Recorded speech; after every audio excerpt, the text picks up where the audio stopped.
Hola amigas y amigos, me han pedido aquí algunas opiniones o algunas reflexiones de los organismos internacionales de salud, varias preguntas muy interesantes que me hicieron llegar sobre el papel de la OPS y de la OMS en un mundo muy diferente de lo que era hace 10 años atrás o 15 años atrás, en la cual todavía no se terminó de configurar. Es como acabó de pasar está pasando un terremoto, hay aquellos movimientos secundarios y terciarios, las casas todavía están cayendo y no sabemos cómo termina. Entonces, las reflexiones que voy a hacer son reflexiones en mayo de 2026, después no garantizo nada.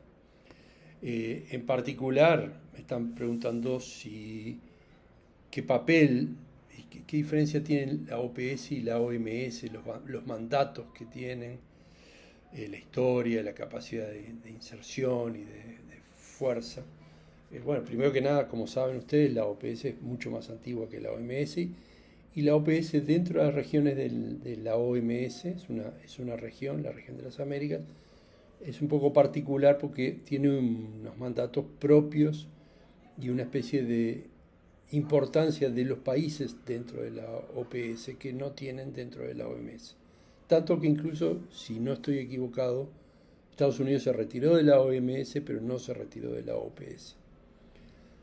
Y en definitiva, la OPS, dentro de todo, es mucho más de los países que, por ejemplo, la región africana, donde muchas veces es cooperación del norte para el sur, o la región de Europa, donde básicamente cooperación de Europa occidental para Europa oriental, o la región del sudeste asiático, que es básicamente India y un poco de los demás, y la región de este asiático, que es básicamente China, a pesar de que tiene la sede en Manila. Eh, o sea que son grandes países. Es cierto también que en América la fuerza de Estados Unidos es central, siempre fue central. Pero también es cierto que los países tienen bastante más que decir. Por lo tanto, las prioridades en la OPS siempre fueron más de los países y de alguna manera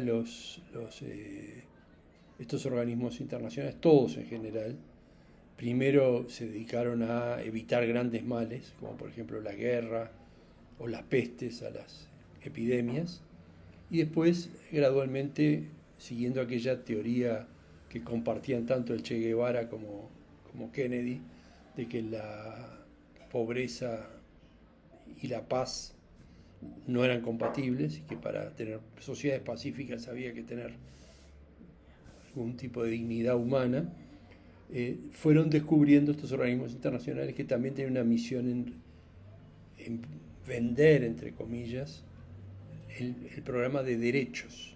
Y todos los programas de derechos de las Naciones Unidas que se fueron extendiendo a lo largo del tiempo fueron una manera de incidir que yo diría que no fue completamente inútil, que fue bastante importante.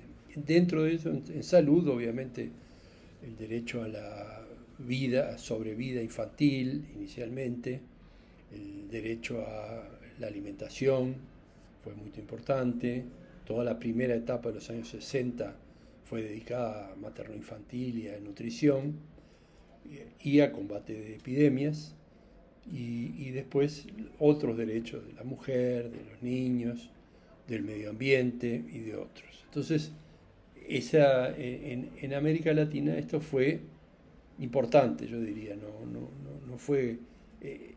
la OPS como que iba a vender de alguna forma una idea que a veces era muy importante, a veces era muy buena, a veces era una moda, unas palabritas o alguna idea que en algún momento un técnico descubría que era buena, como los sistemas locales de salud, la descentralización y otros.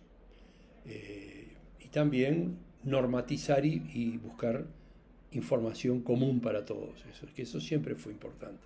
Siempre fue importante que hubiera alguna Hay una especie de publicación permanente que es Salud en las Américas, que siempre mantuvo una especie de gran base de datos, indicadores comunes, y muchos sistemas de normas técnicas, vacunas, programa de vacunas, el programa materno-infantil, el programa de suplementación alimenticia y otros, inclusive en el área de radiología, de accidentes, de otros. Entonces, era realmente una iniciativa que daba bastante ayuda a los países a que prestasen atención en cosas que de repente no estaban prestando atención. La OMS hacía eso mismo, pero lo hacía con las prioridades o de Europa para África, o de India para la India, lo que pudieran hacer, o a China, que también tenía sus prioridades, y en fin, y realmente conozco mucho menos de esas regiones. De cualquier manera, entonces con esto también quiero comentar sobre la pregunta que dice, ¿hay alguna diferencia entre lo que los organismos internacionales decían que había que hacer y lo que pasaba en el territorio?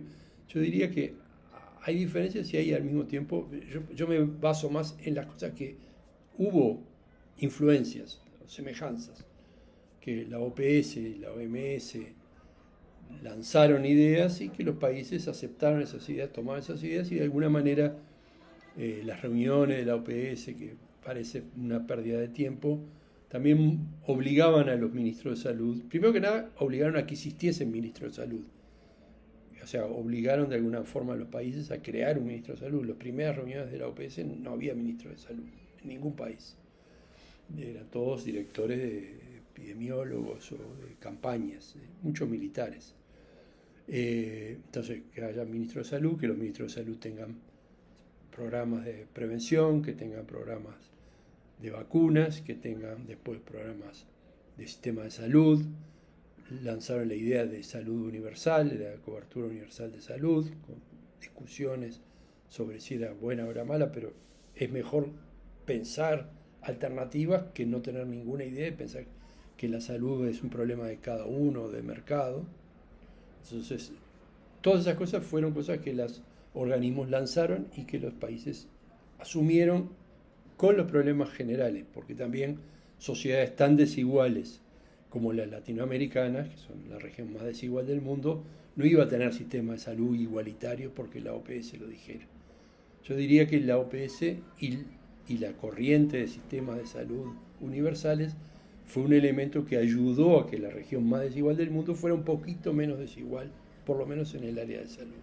Entonces, para mí, eso es un gran logro en la historia, digamos, la gran historia.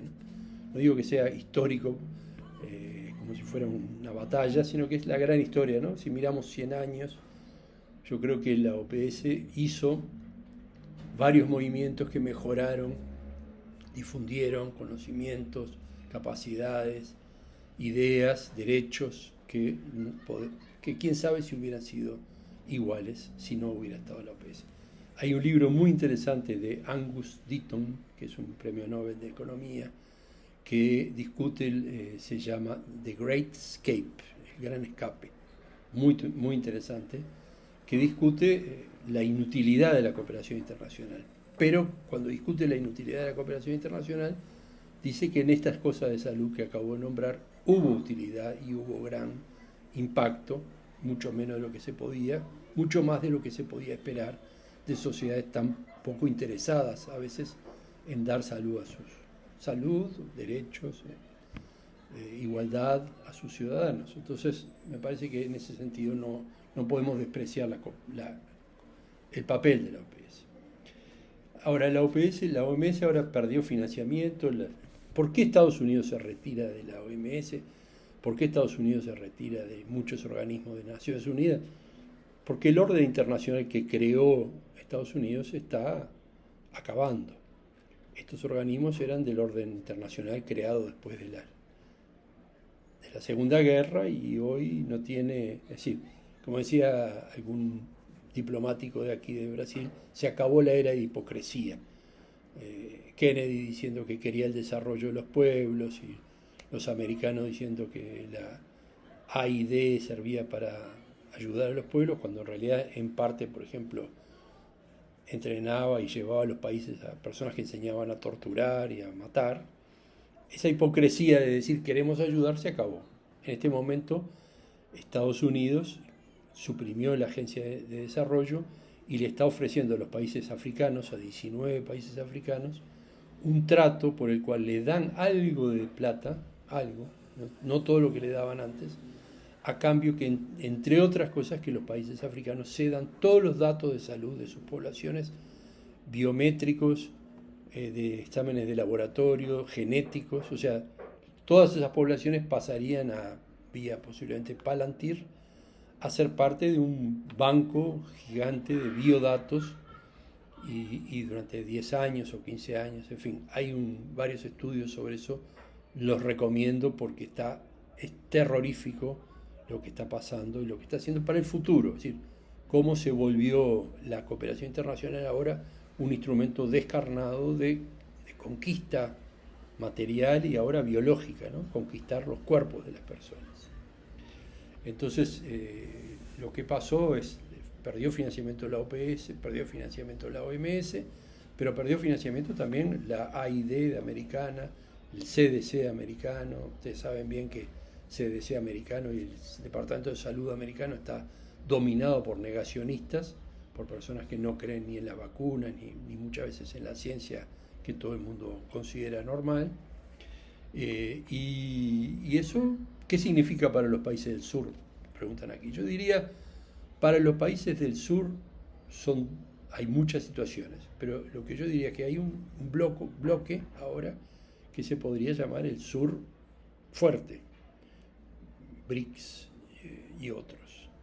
Países que tienen sus propias estructuras, Brasil es uno de ellos, China seguramente es uno de ellos, Indonesia, India, obviamente, Pakistán y otros, que tienen muchas contradicciones, pero que están haciendo sus propios caminos y por suerte que Estados Unidos dejó de financiar actividades.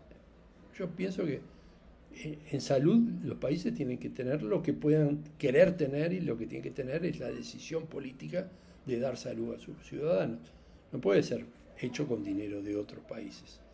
Eso siempre nos pareció que era una cosa bastante no sustentable en el largo plazo. Entonces, salió de Estados Unidos, bueno, podrá haber cooperación entre China, entre India, Brasil, Argentina, México. Hay mucha cosa para hacer en conjunto y muy poco, digamos, se hacía realmente de cooperación con el dinero americano. El dinero americano está estudiado, 90% quedaba dentro del Beltway en Washington, ¿no? Quedaba en las consultoras americanas. Entonces también, no sé si se perdió tanto, habría que hacer la cuenta. Me parece que abrió el campo a estos acuerdos como este de robar, digamos, de comprar los bancos de datos biológicos de todos los países africanos, que por otra parte está generando una gran reacción. Muchos de los países firmaron ese acuerdo y después se retiraron.